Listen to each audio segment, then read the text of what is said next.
Hello my dear students, आज करने वाले हैं बच्चों हम क्लास 6 की बच्चों हमारी विज्ञान की वर्कशीट है और है हमारी बच्चों हिंदी की वर्कशीट। ठीक है बच्चों, तो दोनों वर्कशीट जो है आपको इस वीडियो में प्रोवाइड होंगी। ठीक है, आपको कहीं नहीं जाना है। ठीक है बच्चों, तो स्टार्ट करते हैं। हमारी विज्ञान वर्कशीट नंबर है बच्चों 46। आज हमारी डेट है बच्चों 31। विद्यार्थी के नाम में आपका नाम आ जाएगा, यहाँ पर आपकी टीचर का नाम आ जाएगा। ठीक है बच्चों, तो बढ़ते हैं सजीव एवं उनका परिवेश। सजीवों के लक्षण बच्चों दे रखे हैं। कभी कभी सजीव और निर्जीव वस्तुओं में अंतर बताना कठिन हो जाता है। कभी कभी निर्जीव वस्तुएं एक या एक से अधिक जीवित होने के लक्षण दर्शाते हैं, लेकिन सजीव रहने के लिए सजीवों के सभी लक्षणों का होना आवश्यक है। ये लक्षण है। ठीक है बच्चों, तो लक्षण कैसे होते हैं सजीव होने के? पहला कि सजीवों को भोजन, हवा और पानी की आवश्यकता होती है। सजीव वृद्धि करते हैं, सजीव स्वयं गति करते हैं और सजीव संवेदनशील होते हैं बच्चों।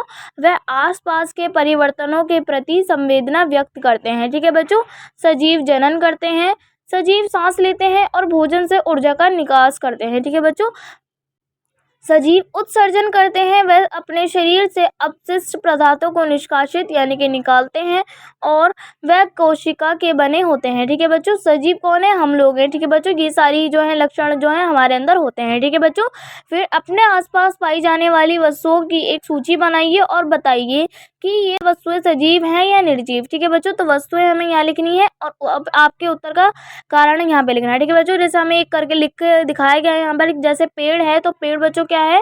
कारण है इसका कि यह जो है बच्चों एक सजीव है, क्योंकि यह सजीवों के सभी लक्षण जैसे सांस लेना, भोजन बनाना, वृद्धि आदि को दर्शाते हैं। ठीक है बच्चों, अब आप लिख सकते हैं बच्चों किताब। तो बच्चों किताब जो है बच्चों ये एक निर्जीव वस्तु है, क्योंकि यह सजीवों के लक्षण नहीं दर्शाती है। ठीक है बच्चों, और जानवर हो गए बच्चों, यह सजीव है क्योंकि यह सजीवों की सभी लक्षण जैसे सांस लेना, भोजन करना, उत्सर्जन आदि को दर्शाते हैं। ठीक है बच्चों, फिर है मनुष्य। तो मनुष्य यह एक सजीव है क्योंकि यह सजीवों के सभी लक्षण जैसे सांस लेना, भोजन बनाना, वृद्धि आदि को दर्शाते हैं। ठीक है बच्चों, फिर है मकान। तो एक निर्जीव वस्तु है ये, क्योंकि यह सजीवों के लक्षण नहीं दर्शाती है। ठीक है बच्चों, फिर है अलमारी। तो यह एक निर्जीव वस्तु है क्योंकि यह सजीवों के लक्षण नहीं दर्शाते हैं। ठीक है बच्चों, फिर है कीड़े। तो यह एक सजीव है क्योंकि यह सजीवों के सभी लक्षण सांस लेना, भोजन करना, वृद्धि आदि को दर्शाते हैं। ठीक है बच्चों, फिर है हमारा कपड़े। तो यह एक निर्जीव वस्तु है क्योंकि यह सजीवों के लक्षण नहीं दर्शाते हैं। ठीक है बच्चों, तो बच्चों हमारी साइंस की वर्कशीट जो है बच्चों यहीं पर कंप्लीट होती है। आई होप आप लोगों को वर्कशीट अच्छे से समझ में आ गई होगी। तो बच्चों चलिए अब अपनी हिंदी की वर्कशीट कर लेते हैं। बच्चों हमारी हिंदी वर्कशीट नंबर है 46। आज हमारी डेट है बच्चों 31। विद्यार्थी के नाम में आपका नाम आ जाएगा, यहाँ पर आपकी टीचर का नाम आ जाएगा। ठीक है बच्चों, तो आगे बढ़ते हैं। प्यारे बच्चों, पिछले कार्यपत्रक में हमने विष्णु प्रभाकर जी द्वारा लिखी एकांकी के कुछ भाग को पढ़ा। इसमें आपने जाना कि इसमें बच्चों के मनोविज्ञान का चरण दिखाया गया है।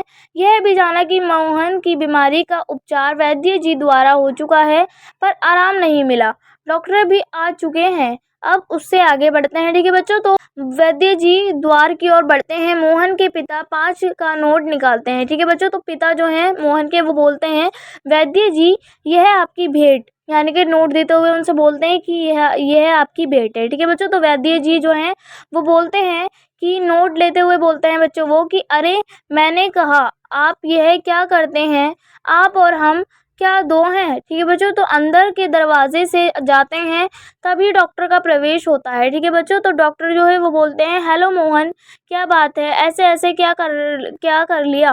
माँ और पिताजी फिर उठते हैं। मोहन कराहता है बच्चों और डॉक्टर पास बैठते हैं। ठीक है, फिर पिता बोलते हैं उनके कि उनके पिता जो है वो बोलते हैं डॉक्टर साहब कुछ समझ में नहीं आता है। डॉक्टर जो है बच्चे वो बोलते हैं पेट दबाते हुए वो बोलते हैं बच्चों अभी देखता हूँ, जीभ तो दिखाओ बेटा। मोहन जीभ निकालता है। तो मिस्टर आपके पेट में कैसे होता है ऐसे ऐसे? तो बच्चों मोहन बोलता नहीं, कराता है। माँ बोलती है उसकी बच्चों की बताओ बेटा, डॉक्टर साहब को समझा दो। ठीक है बच्चों, तो बच्चों अब हमसे नीचे बोला गया ऊपर दिए गए गद्यांश को ध्यानपूर्वक पढ़िए और फिर नीचे दिए गए प्रश्नों के उत्तर दीजिए। ठीक है बच्चों, तो हमारा फर्स्ट क्वेश्चन है कि वैद्य जी को मोहन के पिताजी ने कितने रुपए भेंट रूप में दिए? तो बच्चों आप इसका उत्तर लिखेंगे, वैद्य जी को मोहन के पिताजी ने 5 रुपए भेंट में दिए। ठीक है बच्चों, फिर हमारा सेकंड क्वेश्चन है कि डॉक्टर साहब ने आते ही क्या औपचारिकता पूरी की? तो बच्चों उत्तर लिखेंगे आप कि डॉक्टर साहब आते ही मोहन का पेट दबाने लगे, जीभ देखने लगे और मोहन से पूछने लगे कि पेट में क्या है।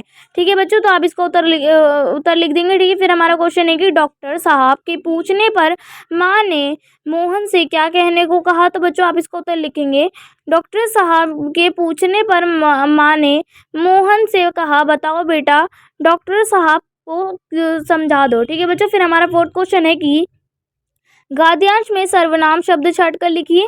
तो बच्चों आप गद्यांश में बच्चों हमारे बहुत सारे शब्द दिए गए हैं सर्वनाम, तो आप कोई से भी लिख सकते हैं। जैसे बच्चे यहाँ पर हमारा लिखा हुआ है और हमारा ये है और आपकी। ठीक है बच्चों, आप इस तरीके से 2 लिख देंगे। ठीक है बच्चों, ये हो जाएगा हमारा। फिर हमारा क्वेश्चन है कि निम्नलिखित शब्दों का विलोम शब्द लिखिए। ठीक है बच्चों, तो बच्चों हमारा पहला दे रखा है यहाँ पर अंदर, तो अंदर का क्या हो जाएगा बच्चों हमारा बाहर, तो आप यहाँ लिख देंगे बच्चों बाहर।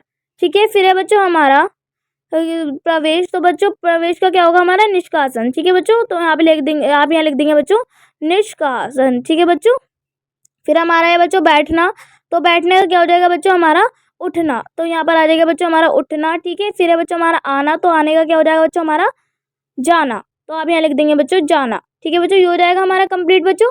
फिर बच्चों हमें यहाँ दे रखा है गतिविधि दे रखी है, क्या आपने कभी ऐसा बहाना बनाया है जिसमें बिना दर्द के भी कराना पड़ा है? याद करके लिखिए। तो बच्चों आप लिख सकते हैं, मैं आपको बता देती हूँ, आप इसमें लिख देंगे, हाँ मैंने एक बहाना बनाया था जिसमें मेरे पेट में दर्द नहीं था पर मुझे स्कूल भी नहीं जाना था, इसलिए मैंने यह बहाना बना दिया। ठीक है बच्चों, फिर हमें दे रखा है नीचे गद्यांश में कितने ऐसे शब्द हैं जो एक से अधिक बार प्रयोग हुए हैं, खोज कर लिखिए। ठीक है बच्चों, तो आप लिख सकते हैं बच्चों, जैसे ऐसे ऐसे हो गया बच्चों, और हमारा हो गया बच्चों आप के ये रहा हमारा। ठीक है बच्चों, और आप खुद अपने हिसाब से ढूंढ कर लिख देंगे। ठीक है बच्चों, ये हो जाएगा हमारा कंप्लीट। तो बच्चों हमारी दोनों वर्कशीट जो है यहीं पर कंप्लीट होती है। आई होप आप लोगों को वर्कशीट अच्छे से समझ में आ गई होगी। तो बच्चों अगर आपने अभी तक मेरे चैनल को सब्सक्राइब नहीं किया तो प्लीज़ मेरे चैनल को सब्सक्राइब कर लीजिए और बेल आइकन को ऑल पे सेट कर दीजिए ताकि मेरी आने वाली हर वीडियो का नोटिफिकेशन आपको सबसे पहले मिले। ठीक है बच्चों, तो मिलते हैं नेक्स्ट वीडियो में, तब तक के लिए टेक केयर, गुड बाय।